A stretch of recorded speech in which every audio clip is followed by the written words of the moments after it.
Hey everybody, welcome back to the channel. Today we are taking a look if it is possible to connect and contact the ancient immortal dragons of light. So in ancient times in China, there was a man who loved dragons. Not casually, but totally. His name was Yong, a nobleman, an educated man and respected in his community. But above all else, obsessed with dragons. He filled his home with dragons. On the walls, on the doors, carved them into the beams above his head. He studied them, spoke about them, and lived through them. To anyone who met him, Yong was the man who understood dragons. And then something heard him. Not a dream, not a vision, not his imagination, but a real dragon came. And this dragon entered, his head entered through the window, and it wrapped its tail around the roof. And its presence was everywhere. And in that moment, everything he believed was tested. And then he ran. And that's where his name came from, Yong. He's gone. And this story was passed on for generations, not as entertainment, as a warning. A phrase was born from it, Yong loves dragons. But it doesn't mean admiration. It means loving the idea and fearing the reality. And this is really how it is. Yong didn't fear the dragon, he feared the collapse of everything he thought a dragon was. Because the real thing was beyond his understanding. And yet this wasn't just China. Across the ancient world, the same presence appears.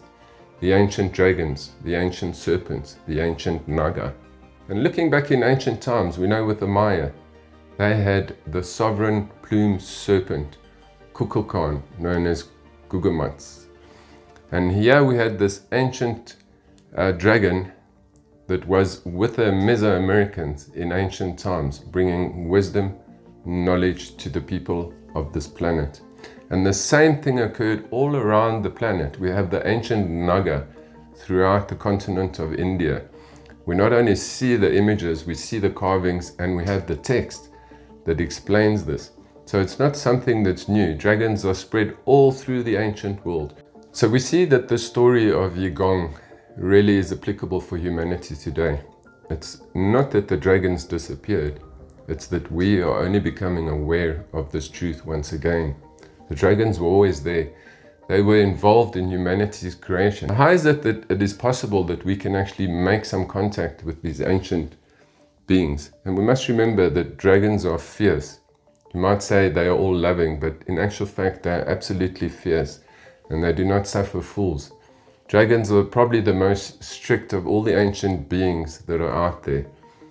They expect perfection, they only expect the best from you, yet even though they are loving, they are all wise and full of understanding. I've been fortunate enough over the years to have many experiences with these dragons. I was truly blessed. And I'll give you an example. In one night, a dragon appeared. But as I looked to the left of me, here was this dragon. And it was black, pitch black. So obviously, like Yong, I got a fright because in my mind, black was not a good thing. So the dragon really sensed my thoughts immediately, as they do. And I saw this dragon, it almost looked as if it was a statue, absolutely still, nothing was moving. And then in an instant, the dragon lifted his wings. And as he lifted his wings, it broke open and it felt like the sun was coming out of this dragon everywhere, and it illuminated the entire room. And from that instant, all that fear disappeared in a second, and then that light pervaded the entire room. And this is what the dragons do. So when they arrive, there is a red energy that becomes orange, and it becomes gold. So the red color is the buildup of this energy, and then it illuminates, and it's almost as if the sun in this darkness is just rising and the entire room illuminates. And what they do is they fill the entire place with a sacred geometry, like a cocoon. And in that they manifest not only a matrix, but the portals. And this is where the dragon teaches you. And you feel every part of that matrix. You become part of that matrix. And like I said, dragons are very strict. They're not here to play around. They're here to guide humanity. They are the creator beings. Although I had met dragons over the years, When I was finally introduced to the dragons, they said to me, "We are the dragons, we are the Naga." So the dragons really like to be known by the proper names, and that is Naga or dragons. They don't really like the name of serpents because it has a negative connotation. So some dragons are serpent-like, yet they have this matrix or code all over them, almost like triangles that are moving. And then you get the dragon and you get the Naga, which are serpent and dragon. But it's all really the same thing.